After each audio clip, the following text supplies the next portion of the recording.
25 मई 2019 याद तो होगा ही, ये वो ही दिन था जब भारतीय राजनीति में एक चमत्कार हुआ। पहली बार देश में कोई गैर कांग्रेसी प्रधानमंत्री पहली बार अपने 5 साल का कार्यकाल पूरा करने के बाद देश की सत्ता में दोबारा पूर्ण बहुमत के साथ आया था। इस जीत के बाद प्रधानमंत्री ने एक नया नारा दिया था, सबका साथ, सबका विकास, सबका विश्वास। इस नारे का मतलब साफ था कि बीजेपी अब अपने पुराने स्वरूप से बाहर निकलकर एक नए अंदाज में राजनीति करने जा रही है। मुस्लिमों के मन में से खुद के लिए जगह बनाने के लिए पूरा प्रयास करेगी। इसके बावजूद यूपी 2022 के विधानसभा चुनाव में एक भी मुस्लिम उम्मीदवार को टिकट नहीं दिया। अलबत्ता दानिश आजाद अंसारी को योगी सरकार में मंत्री जरूर बनाया। ये सभी एक नियोजित तरीके से मुस्लिमों के बीच अपनी पैठ बनाने की भाजपा की रणनीति है। अब ऐसा लगता है कि भाजपा की ये रणनीति सच में काम कर गई है। इसके पीछे कारण ये है कि यूपी में होने वाले निकाय चुनाव में मुस्लिम उम्मीदवारों के बीच भाजपा से चुनाव में टिकट की मांग। आइए देखते हैं इसके पीछे की रणनीति। प्रदेश में बीजेपी को लेकर मुस्लिमों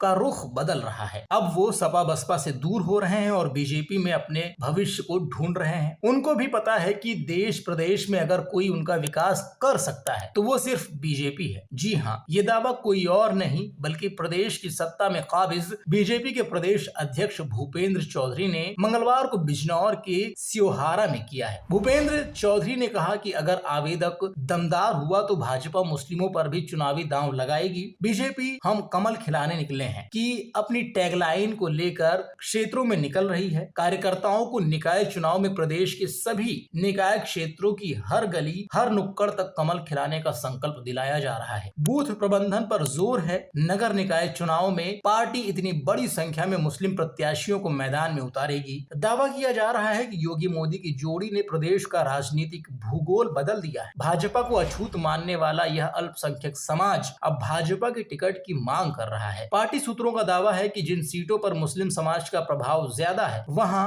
उसी समाज का प्रत्याशी उतारा जाएगा। बीजेपी के प्रदेश अध्यक्ष भूपेंद्र चौधरी ने कहा कि यूपी में भाजपा सबका साथ, सबका विकास और सबका विश्वास की तर्ज पर पार्टी का जनाधार बढ़ाने की कवायद में जुटी हुई है। भाजपा इस बार निकाय चुनावों में मुस्लिम उम्मीदवारों पर भी दांव लगाने की तैयारी में है। पार्टी खास तौर पर मुस्लिम बहुल क्षेत्रों में मुस्लिम उम्मीदवार उतारेगी। सूत्रों की माने तो पार्टी के अल्पसंख्यक मोर्चे ने जिताऊ उम्मीदवारों की सूची तैयार करनी शुरू कर दी है। मुस्लिमों की दावेदारी और निकाय चुनाव की तैयारी को लेकर अगले सप्ताह भाजपा प्रदेश अध्यक्ष भूपेंद्र चौधरी अल्पसंख्यक मोर्चे की टीम के साथ मंथन भी करेंगे। एक नजर भाजपा के मुस्लिम प्रेम पर भी डालते हैं। पहला वाकया बताते हैं आपको। 3 तलाक जैसे मुद्दे पर मुस्लिम महिलाओं के साथ खड़ी रही। नंबर 2, 2017 और 2022 के विधानसभा चुनावों में एक भी मुस्लिम उम्मीदवार को न उतारने के बावजूद लगातार 2 बार सत्ता मिली। इन दोनों ही योगी सरकार में पहले 2017 में मोहसिन रजा, फिर 2022 में दानिश आजाद को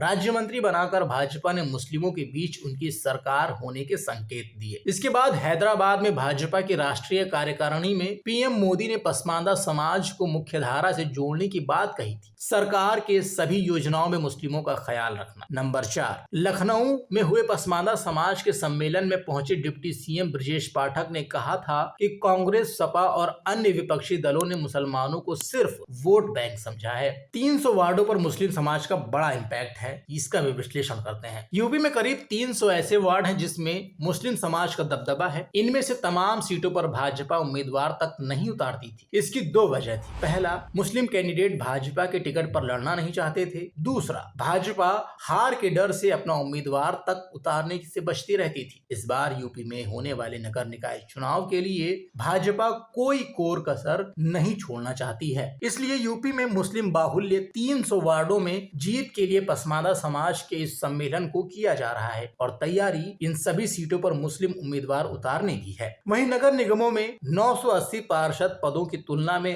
844 पर ही बीजेपी ने चुनाव लड़ा था। वाराणसी नगर निगम की 90 में से 78 सीटों पर ही प्रत्याशी उतारे गए थे क्योंकि मुस्लिम बहुल वार्डों के लिए पार्टी के पास उम्मीदवार ही नहीं थे। लेकिन अब हालात बदल गए हैं। अब बड़ी संख्या में मुस्लिम नगर निकाय चुनाव में भाजपा के टिकट की मांग कर रहे हैं। नए वोटरों को साथ लाने की कवायद में जुटी बीजेपी मुस्लिमों को अपना बनाने पर काम कर रही है। इसी वजह से निकाय चुनाव में मुस्लिमों पर दांव लगाया जाएगा। भाजपा के एक नेता कहते हैं कि मुस्लिमों को टिकट देना बीजेपी की सियासत का भी हिस्सा है और जरूरत भी। 2012 में हुए नगरीय निकाय चुनाव में 30% से अधिक नगर पालिका और नगर पंचायत अध्यक्ष मुस्लिम बने थे। 12 जिलों में मुस्लिम आबादी 35 से 52% तक है। संभल, सहारनपुर, बिजनौर, मुरादाबाद, बहराइच, मुजफ्फरनगर, बलरामपुर, मेरठ, अमरोहा, रामपुर, बरेली, श्रावस्ती में मुस्लिम आबादी सबसे ज्यादा है। अलीगढ़, मुरादाबाद, फिरोजाबाद, संभल, शामली सहित कई जिलों में नगर पंचायतों में भी मुस्लिम वोटर बहुतायत में हैं। 2024 से पहले वोट प्रतिशत 60% लाने की कोशिश कर रही है भाजपा ने मुस्लिम वोट बैंक को अपने पाले में लाने के लिए पसमानदा बुद्धिजीवी सम्मेलन कर रही है। करीब 6 दिन पहले लखनऊ में हुए इस सम्मेलन में सरकार के अंसारी समाज के मंत्री दानिश अंसारी के साथ ही दोनों डिप्टी सीएम भी शामिल हुए। भाजपा मिशन 2024 के पहले अपने वोट प्रतिशत को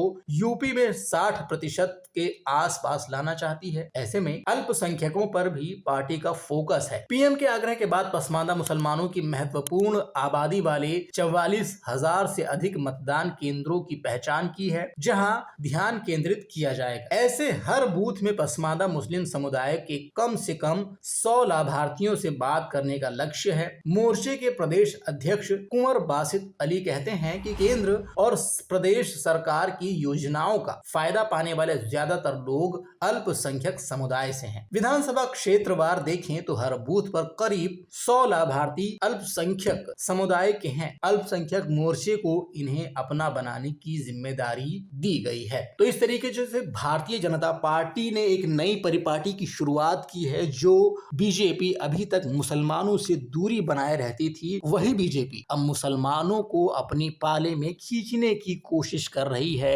पसमानदा सम्मेलनों के आयोजन किए जा रहे हैं। इन सम्मेलनों में बुद्धिजीवी वर्ग के तबकों को बुलाया जा रहा है। भाजपा के सीनियर नेता पहुंच रहे हैं और मुसलमानों को से अपील कर रहे हैं कि वो भारतीय जनता पार्टी से जुड़ें और भारतीय जनता पार्टी की जो स्कीम है, जो योजनाएं हैं, उनके लाभ के बारे में उनको अवगत करा रहे हैं। ये सिलसिला हाल ही में शुरू हुआ जब प्रधानमंत्री नरेंद्र मोदी ने कर्नाटक की एक रैली में पसमानदा मुस्लिमों को मुख्य धारा से जोड़ने की वकालत की थी, जिसके बाद से ही ये कवायद बहुत जोरों पर है। अब पूरे देश पर बड़े स्केल पर ये योजनाएं चलाई जा रही हैं कि मुसलमानों को कैसे अपने पाले में खींचा जाए, जिसकी एक बानगी सबसे पहले लखनऊ में एक पसमानदा सम्मेलन करके की गई है, जो अब तक बीजेपी का एक आधिकारिक मुसलमान सम्मेलन था। तो दोस्तों, आज की इस वीडियो में फिलहाल बस इतना ही। अगली वीडियो में आपसे फिर होगी मुलाकात देश और दुनिया की ऐसी ही खबरों के साथ। तब तक आप देखते रहिए स्कूप मीडिया और हमारा चैनल अभी सब्सक्राइब करें।